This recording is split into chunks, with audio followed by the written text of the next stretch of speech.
History does not always traumatize nations through conquests or collapse.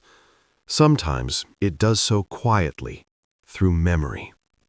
Long after the siege ended, long after the Roman banners were lowered and the plateau fell silent, Masada did not disappear from history.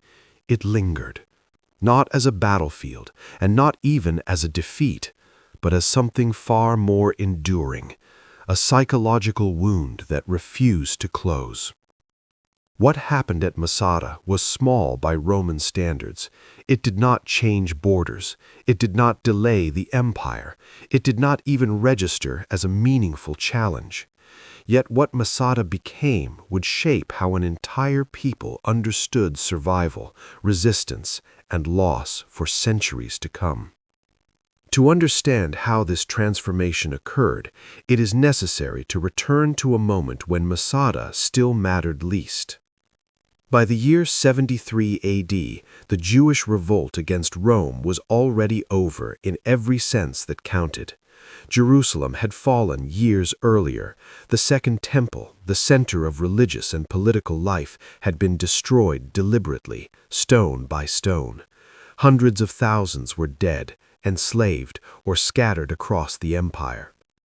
Rome had not merely won, it had erased the revolt's ability to continue. In that context, Masada was not a turning point. It was not even a priority. It was an isolated fortress in the Judean desert, perched on a plateau far from trade routes, population centers, or strategic frontiers. Inside were fewer than 1,000 people, radicals, survivors, and families who had fled earlier destruction and now had nowhere else to go. From the Roman perspective, Masada was not history in the making. It was unfinished business. This shaped everything that followed. Rome did not approach Masada with urgency or drama. There was no need. The outcome was never in doubt. The legions assigned to the siege were not elite shock troops sent to prove dominance. They were engineers, administrators, and laborers tasked with resolving a lingering inconvenience. Instead of rushing the walls, the Romans encircled the fortress. They built a wall to ensure there would be no escape. Then, methodically and without haste, they began constructing a massive earthen ramp. Day after day, stone and soil were hauled upward. Time, not force, was the decisive weapon. Inside Masada, time felt very different. Life narrowed. Food was rationed, water carefully measured. The world shrank to stone walls and open sky.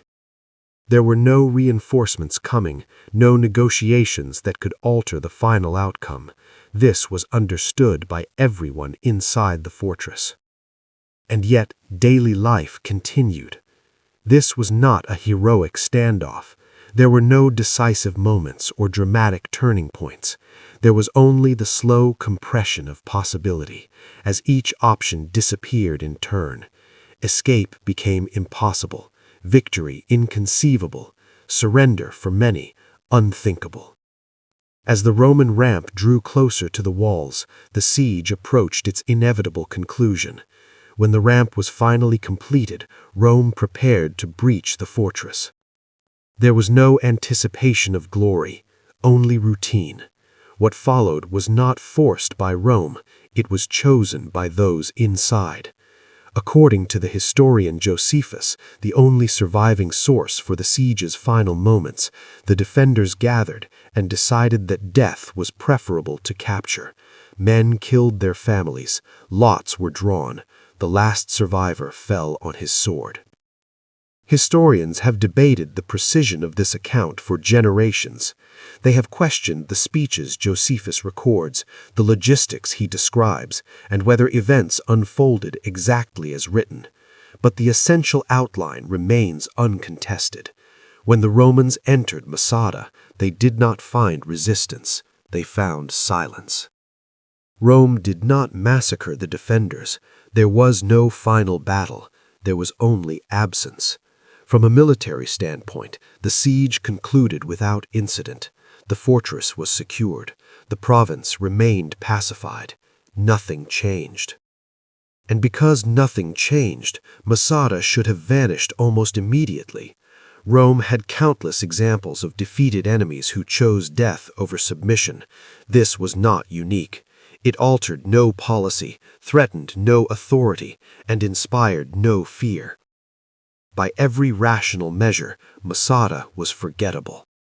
And yet, it was not forgotten. At first, it lingered quietly, recorded once in a text and then largely ignored. Roman historians did not celebrate it. Jewish communities, shattered and dispersed, had far greater losses to process. Masada did not shape law, ritual, or theology. It remained dormant. But dormant memories do not disappear, they wait. The silence surrounding Masada did not erase it. Instead, it stripped the event of context. Details blurred, motives softened. What remained was a simple outline. A group chose death rather than submission.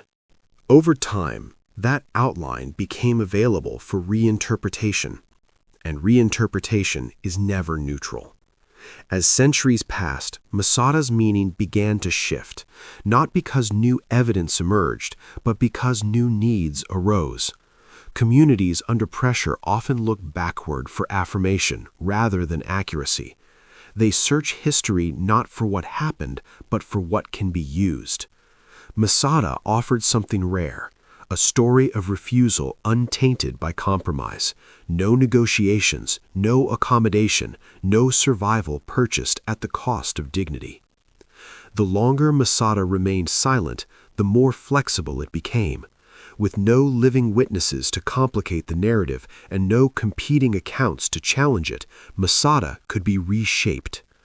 Gradually, it stopped being understood as the final residue of a crushed revolt. It became something else entirely, a symbol, an answer, not to first-century questions, but to modern ones. Over time, that symbol began to take on a weight it had never carried before. What had once been a marginal episode at the edge of defeat slowly became a point of reference, not because it explained the past, but because it helped resolve uncertainties in the present, questions about endurance, dignity, and whether survival without power could still be called survival at all. This was the moment Masada ceased to belong to history and began to belong to memory. Memory, unlike history, is selective by necessity. It does not preserve complexity, it preserves meaning.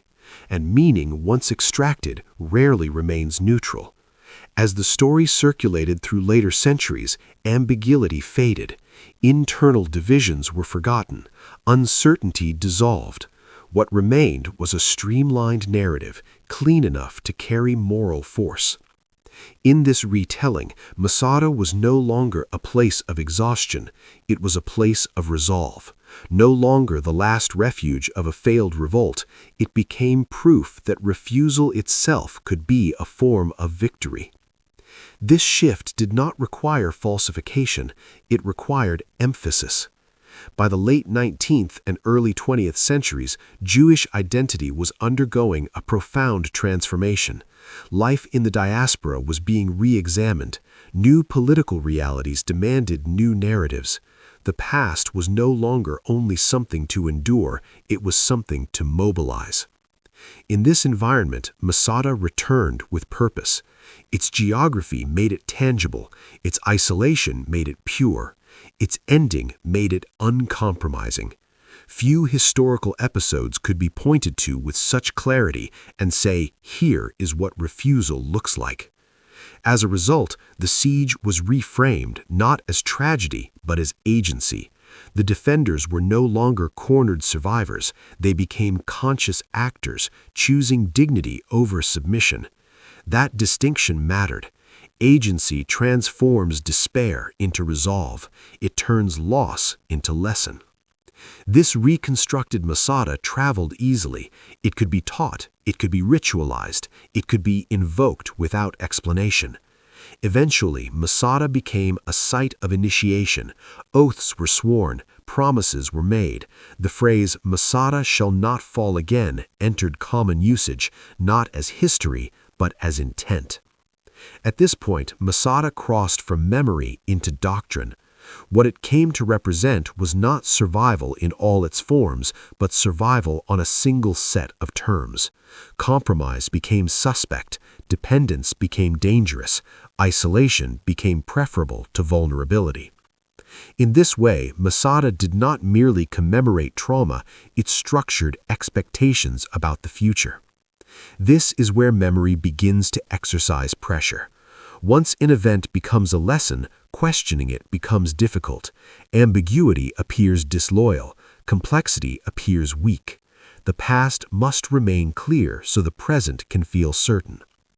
But certainty extracted from trauma carries hidden costs. Masada's meaning shaped how risk was perceived and how danger was interpreted.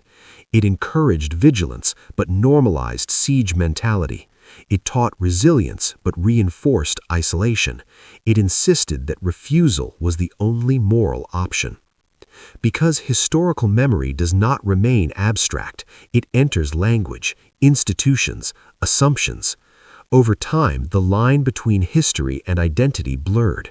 Masada stopped being something that happened, it became something that had to be honored. And honor, unlike reflection, demands consistency. The trauma embedded within Masada was not healed by ritual, it was organized, structured, passed down not as grief but as expectation. Fear of encirclement, fear of abandonment, fear of choosing wrongly when the moment came. Masada offered certainty in a world defined by uncertainty. That certainty was comforting, it was also restrictive. At this stage, Masada no longer belonged to the first century, it governed the present. And once memory governs behavior, the event that created it never truly ends. This is where the cost of remembering becomes visible, because memory, when elevated into identity, does not simply preserve the past, it narrows the range of futures that feel possible. It decides which risks are tolerable and which are not. Masada did not survive because it explained history well, it survived because it resolved uncertainty when uncertainty was unbearable. But clarity achieved through trauma always comes at a price. Without distance, memory hardens into myth. Without distance, tragedy cannot be integrated, only repeated. Masada hovered over language, over institutions, over identity. None of this was inevitable. Masada could have remained what it was, a tragic endpoint absorbed into a larger story of loss and continuity. But that version did not meet the needs of the future that inherited it. So another Masada was built, one of certainty, one of refusal, one that promised safety in exchange for rigidity. This exchange unfolded quietly, until stability itself depended on never letting the memory rest. This is how minor sieges become national traumas, not through scale, not through violence, but through the human need to turn suffering into certainty. History remembered Masada differently than it happened, and in doing so, it ensured that the siege would never truly belong to the past.